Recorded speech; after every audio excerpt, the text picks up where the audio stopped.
Yeah. So the number one thing I would say when it comes to leads from a website is that 99% of the people coming to your website are not yet ready to talk with you. So they are getting names, they're investigating, they're looking at checking you out. And so you don't want them to come and look at your website and leave, right? You want to collect their email so that you can start dripping on them with emails over time so that you stay top of mind, so that when that pain point that led them to check you out gets just big enough that they really need to make a choice, they remember you.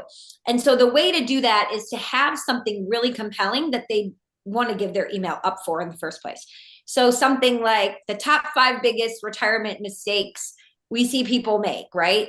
People don't want to make the mistake, so they will want to put their email in to download it. Or if you specifically work with a certain niche, the more specific pain point you can help that niche solve, creating some sort of download. You can also have a video gated. So maybe you did a workshop and people have to put their email in to watch it. So those are all the kinds of things you can do to collect leads.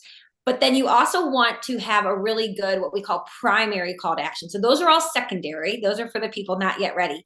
But for someone who is ready to work with you, think about when that typically happens, right? It might be 11 o'clock at night and a husband and wife are like, we have all these questions. We We don't need know what help. we're doing.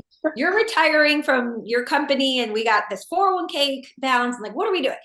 So it's 11 o'clock at night. They go to your website. They do not want to fill out, they don't want to write you a letter.